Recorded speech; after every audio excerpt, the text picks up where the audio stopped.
السلام علیکم ګرانو کتونکو، امیدوارم چې ټول به روغ جوړ یاستئ. ملګرو، په نن ویډیو کې به زه تاسو ته ووایم چې پېښور کې یوه داسې واقعه رامنځته سوې ده. که تاسو ورنه خبر سوي یاستئ حتما به هم تاسو ورته حیرانه پاتې سوي یئ. ما یوه ویډیو اوس مخې ته راغله، ما وکتله په پېښور کې یو داسې واقعه رامنځته سوې ده چې یو زوی چې کوم ده 14 کلن، هغه خپل مور و پلار ویستلي دي. څه وجه باندې ویستلي دي چې هغه ګیم نه به یې منع کړی، پبجي ګیم نه یا ټیک ټاک جوړولو نه به یې منع کړي، یا به یې ورنه موبایل اخیستلی. نو ویډیو در سره چې څومره شریکولی سئ شریکه کړئ چې دغه ځوانان چې کوم دي دا نوي هلکان چې را ځوانان کیږي، دغو باندې باید خپل مور و پلار خاص پاملرنه ولري.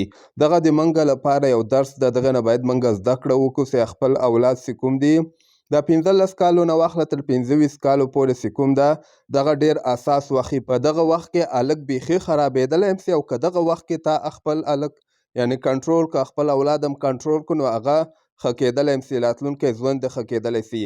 نو ویډیو تر اخره پورې وګورئ، په هر څه به تاسو پوه سئ او دغه ویډیو در سره حتما شریکه کړئ. نو راځم دغسې واقعه رامنځته سوې ده چې ما خپله چې واورېده ډېر زیات ورباندې خفه سومه چې صحیح ده نورې واقعه خدای دې ټول ته صبر ورکړي. خو دغلته اول وار ته ما داسې واقعه واورېدله چې یو زوی چې کوم ده خپل مور و پلار وژني، خپل مور و پلار یې ویستلي دي او دغه پلار خو یې په حق باندې هم رسېدلی ده. دا اصل کې داسې معامله رامنځته سوې وله چې وایي ده نه دغه پلار چې کوم ده ډېر سخت کار به هم کوو، یعنې ده به همیشه خپل کوشش به یې کوو، ډرایوري به یې کوله، موټر به یې پېښور کې چلوو، یو ځای نه بل ځای پورې به یې سورلۍ وړلې. نو دغه به خپل زوی نه دغه موبایل اخیستلی ده، د دغه په وجه باندې چې ده پبجي ګیم کوو هغې په وجه یې اخیستلی، یا ټیک ټاک په وجه باندې، هر څنګه وجه سي ورنه دغه موبایل یې اخیستلی ده. بیا چې کله سهار سوی ده نو د زوی ورغلی او موبایل یې ورنه بیرته غوښتلی ده. نو هغه چې کله ورته ویلي چې زه تا ته موبایل نه درکوم، ته پکې پبجي ګیم کوې یا پکې ټیک ټاک کوې، نو دغه په وجه باندې بیا دغه زوی را جګ سوی ده او همداسې پلار یې هم ویستلی ده ځای په ځای، څو ډزې یې ویستلی ده او مور یې هم ځای په ځای باندې ویستلې ده. پلار خو یې هملته په حق باندې رسېدلی ده او مور یې بیا ژوندۍ وله. مور یې اوس لکه چې هسپتال کې د هغې حالت هم ډېر نازکه دي او مور یې وایي دومره ویلي دي چې د ما زوی نه پوهېږي، ده ته څه مه وایه. یعنې تاسو وګورئ مور و پلار څومره په خپل اولاد باندې مهربانه او داسې اولاد بیا راجګېږي چې ټول عمر هغه مور و پلار د دوی لپاره محنت کوي، خواري کوي چې د ما اولاد ښه سي، ما ته په درد باندې وخوړلی سي، او دلته یو اولاد بیا راجګېږي او هماغه مور و پلار ولي چې څنګه ده ته څنګه زړه د ده سوی ده چې خپل مور و پلار یې ویستلي دي.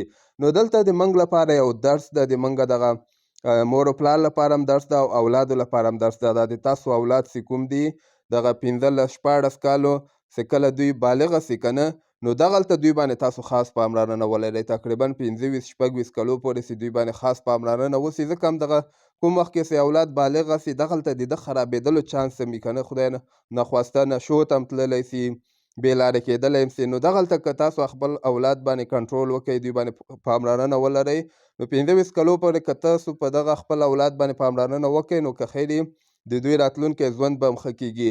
نو دغه واقعه وله د موږ او تاسو ته پکار ده چې خپل اولاد باندې پام وکړو. دغسې مور و پلار ته پکار دی چې خپل اولاد دغسې غلطو خلکو سره پرېږدي.